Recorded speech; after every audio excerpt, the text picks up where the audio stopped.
Selamat pagi Bapak dan Ibu sekalian. Sungguh berbahagia boleh bertemu dengan Bapak Ibu sekalian bersama saya Agustia Ramalistia. Pada kesempatan pagi hari ini di tanggal 18 Februari 2022, saya akan mengajak Bapak Ibu sekalian untuk merenungkan perikop Matius 6 ayat 14 tentang pengampunan tanpa batas. Sebelumnya saya akan mengajak Bapak Ibu sekalian untuk berdoa. Tuhan, Bapa kami yang bertata di dalam kerajaan surga, berterima kasih untuk pagi hari yang indah ini. Kiranya melalui kesempatan sapaan dan renungan pagi ini, kami boleh belajar tentang mengampuni orang lain tanpa batas dan tanpa syarat. Dalam nama Yesus, Juru Selamat dan Penebus kami hidup, hamba berdoa. Amin. Marilah kita membuka perikop kita Matius 6 ayat 14. Tertulis demikian, karena jikalau kamu mengampuni kesalahan orang, Bapamu yang di surga akan mengampuni kamu juga. Saya memberi judul sapaan dan renungan pada pagi hari ini, mengampuni tanpa batas. Dalam doa Bapa kami ada satu kalimat yang berbunyi, ampunilah kami seperti kami juga mengampuni orang yang bersalah kepada kami. Kalimat ini atau doa ini pada kenyataannya mudah untuk diucapkan, namun sangat sulit untuk dipraktekkan. Bukannya kita juga sering mengatakan sudah mengampuni seseorang akan kesalahan yang dilakukannya pada kita, namun pada saat yang sama kita tetap menyimpan rasa amarah atau dendam tersebut. Kita mengatakan telah mengampuni, namun seringkali pengampunan itu tidak dilakukan secara tulus. Pada kesempatan yang indah di pagi hari ini, kita semua akan belajar tentang mengampuni dan memaafkan orang lain dengan tulus dan tanpa syarat.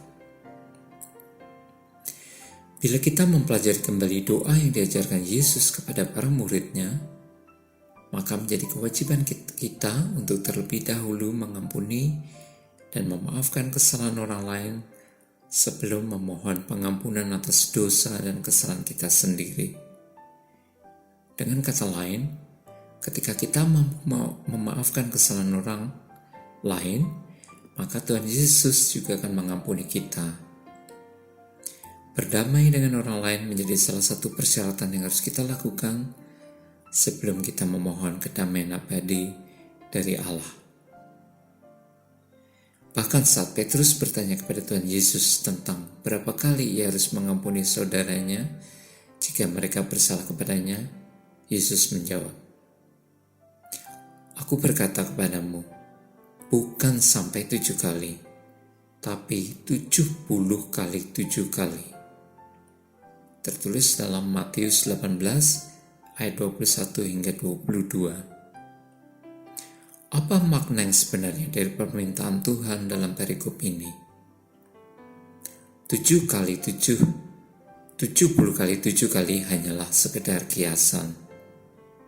Yang Tuhan maksudkan bahwa kita sebagai muridnya harus berkenan mengampuni sesama kita dalam jumlah yang tidak terbatas dan tanpa syarat. Pemikiran semacam apa yang terkandung dalam kiasan 70 kali 7 ini? Lalu kiasan itu Tuhan menginginkan kita agar senantiasa mau mengampuni dan menjadikan pengampunan sebagai bentuk kasih kita terhadap orang lain. Kiasan ini membantu kita untuk secara mendalam menghargai apa yang Yesus maksudkan dan menemukan cara-cara yang tepat dalam menerapkan prinsip pengampunan ini.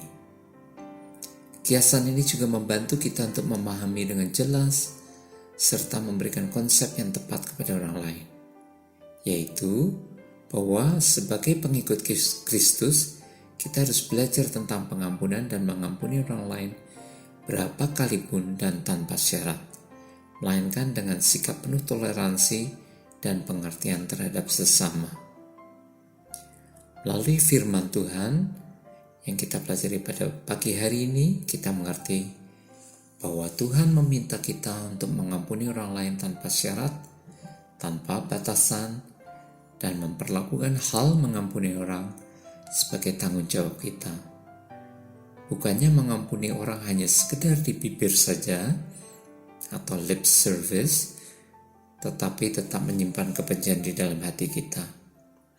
Pengampunan semacam ini adalah kepura-puraan dan kemunafikan yang tidak sesuai dengan kehendak Tuhan.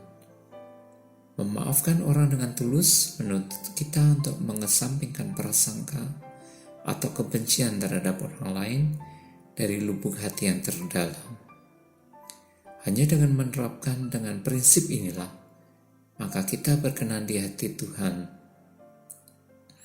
Kiranya dalam bulan kasih sayang ini, kita dapat belajar untuk mengampuni orang lain secara tulus dan total sebagai bentuk sayang kita terhadap mereka dan sebagai bentuk kepatuhan kita dalam meneladani Yesus Kristus. Saya akan mengakhiri renungan pagi ini dengan menyanyikan sebuah lagu lama.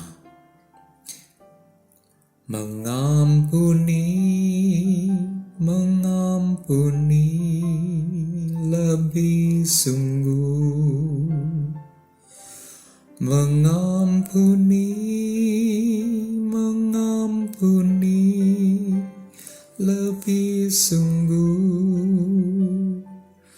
Tuhan lebih dulu mengampuni kepadaku, mengampuni, mengampuni lebih sungguh.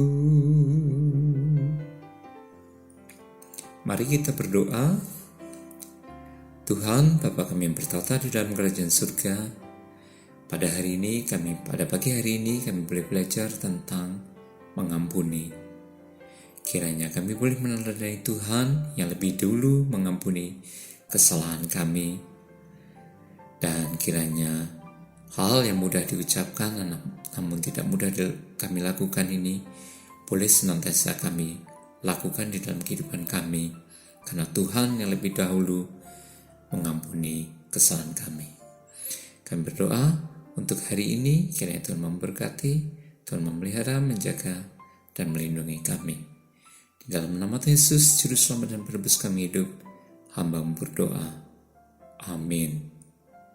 Selamat pagi, selamat beraktivitas. Kiranya Tuhan memberkati kita semua. Amin.